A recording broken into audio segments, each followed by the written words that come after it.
Assalamualaikum. My name is Samreen Shahid and I am your science subject teacher. Okay.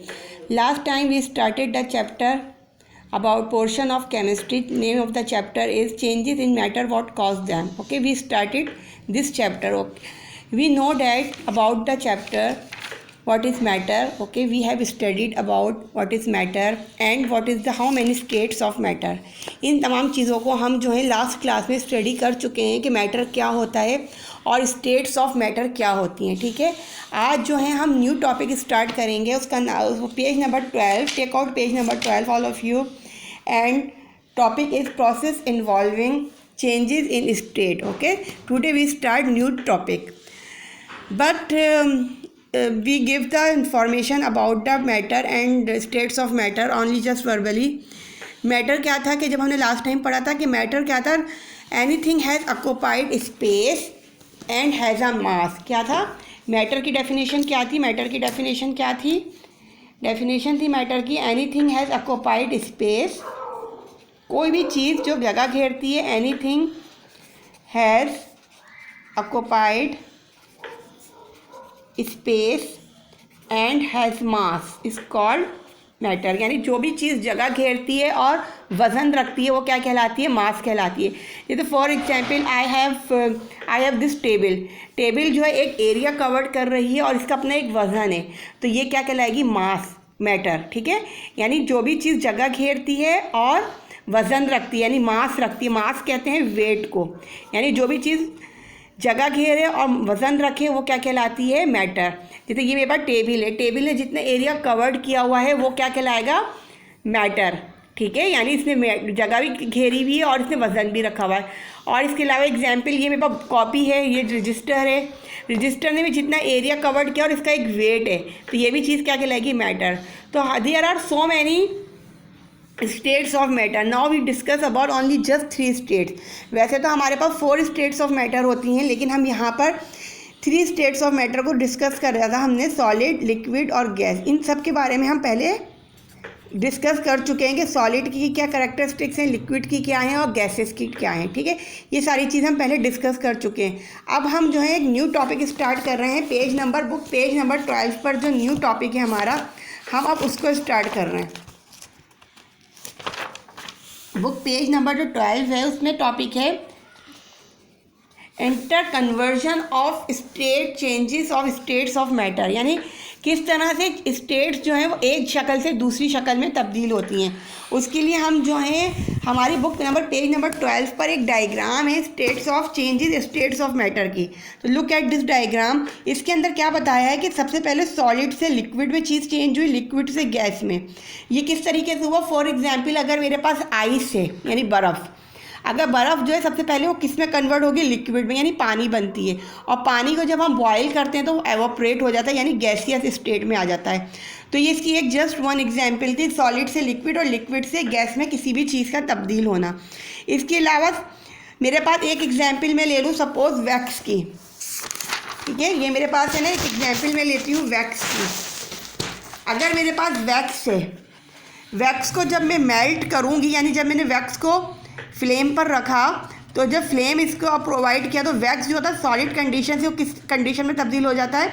Liquid में. और जो wax होता है वो किस कंडीशन में होता है? सॉलिड में. सॉलिड से किस में आ गया? वो लिक्विड स्टेट में आ गया वैक्स.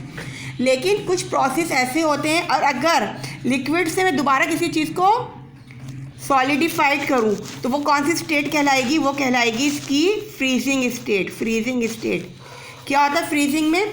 जैसे मेरे पास पानी है, मैं पानी को दोबारा बर्फ़ बना दूँ, आइस बना दूँ, तो वो स्टेट क्या कहलाएगी? फ्रीजिंग. वो कौन सी कंडीशन कहलाती है? फ्रीजिंग. ठीक है. सॉलिड से किसी भी चीज़ का लिक्विड में कन्वर्ट हो जाना वो क्या कहलाता है? यानी मेल्ट हो जाना, मेल्टिंग स्टेज से गुजरते हुए लिक्विड बन जाना. और अगर मैं दोबारा लिक्विड से सॉलिड की तरफ जाऊँ तो इस प्रोसेस को क्या कहते हैं? फ्रीजिंग. अब एक प्रोसेस होता है लिक्विड. लिक्विड से मैंने अगर किसी चीज़ को गैस बनाई, लिक्विड से अगर कोई चीज़ गैस के अंदर कन्वर्ट हुई तो दिस प्रोसेस, ये कौन सा प्रोसेस कहलाएगा? ये कहलाएगा बॉयलिंग या एवापोरेशन. बॉयलिंग या एवापोरेशन. जैसे कि पानी है, अगर मैंने पानी को स्टीम दी, फ्लेम दिया तो वो भाप बन के उड़ जाएगा. तो वो फ्लेम भाप यानी गैस स्टेट में आ गया यानी वो स्टीम बन गया. तो इस स्टेट को क्या कहेंगे, बॉइलिंग यानी पानी को जब मैंने बॉयल किया तो वो गैसियस स्टेट में कन्वर्ट हो गया। ठीक है, जब मैंने वाटर को बॉयल किया वो गैसियस स्टेट में कन्वर्ट हो गया। इसकी एक एग्जांपल, हम इसको बॉइलिंग को हम एवापोरेशन भी कह सकते हैं। किस तरह के हम एवापोरेशन कह सकते हैं, इस तरीके से कह सकते हैं कि अगर मैंने सपोज कपड़े, अगर हमारे घर में फॉर एग्जांपल एक डेली लाइफ की एग्जांपल है, कपड़े हमारे घर में अगर हम धोते हैं, वॉश करते हैं और उसको हम जब बाहर रस्सी पे डालते हैं तो थोड़ी देर के बाद वो ड्राई हो जाते हैं। तो वो ड्राई किस वजह से होते हैं, वो इसी वजह से होते हैं कि उनमें एवापोरेशन का प्रोसेस होता है। तमाम कपड़ों में जो पानी होता है वो एवापोरेट हो जाता है। ठीक है, वो एवापोरेट हो जाता है जिसकी वजह से एवापोरेशन का प्रोसेस होता है। अगर कोई चीज़ गैसियस स्टेट से हम लिक्विड स्टेट में लाना हो तो इस प्रोसेस को कहते हैं कंडेंसेशन का प्रोसेस। कौन सा प्रोसेस कहलाता है, ये कंडेंसेशन का प्रोसेस कहलाता है। कोई भी सॉलिड जो है वो गैसियस स्टेट में कन्वर्ट हो।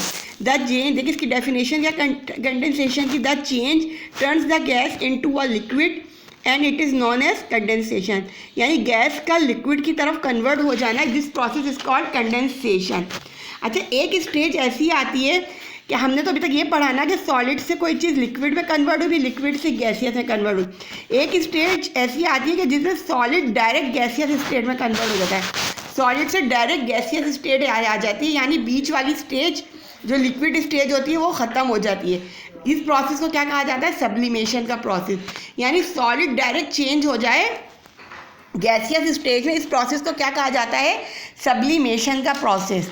तो सब्लिमेशन का जो प्रोसेस कहा जाता है इसके बारे में भी हम आपको जो है, इसकी हमारे पास डेफिनेशन है वो मैं आपको इंशाल्लाह ताला I will provide you definition of sublimation. और इसके अलावा जो है हम मज़ीद जो है इसके अंदर पेज नंबर 92 हमने 12 पढ़ा, फिर हमने मेल्टिंग पॉइंट आपको बताया कि किस तरीके से कोई चीज़ का मेल्ट होना यानी फ्रीज़ होना, लिक्विड से गैसियस स्टेज में जाना और सॉलिड से गैसियस स्टेज में जाना, ये सॉलिड से लिक्विड स्टेज में जाना वो कहलाता है मेल्टिंग, और डायरेक्ट सॉलिड से गैसियस स्टेज में चला जाना वो क्या कहलाता है, सब्लिमेशन का प्रोसेस। सॉलिड से लिक्विड में जाना वो क्या कहलाता है, मेल्टिंग प्रोसेस, और सॉलिड से डायरेक्ट गैसियस स्टेज में जाना वो क्या कहलाता है, सब्लिमेशन का प्रोसेस। बॉइलिंग क्या होता है, जब लिक्विड से डायरेक्ट स्टीम में कन्वर्ट हो जाना, this process is called gaseous stage. Condensation में क्या पढ़ेंगे, कंडेंसेशन में हमने आपको बताया कि कोई भी गैसियस स्टेज का दोबारा से लिक्विड स्टेज में कन्वर्ट हो जाना, this process is called condensation process. ठीक है, तो हमारा ये जो चैप्टर था ये तकरीबन हमारा इसको वाइंड अप हो गया है। कौन सा chapter, chapter number 2 portion of chemistry, और इसके मैं आपको 5 क्वेश्चंस दे चुकी हूँ, और एक उसके अलावा मैंने एक स्ट्रक्चर आपको ड्रॉ करने को दिया था जो पेज नंबर 12 पर मौजूद है।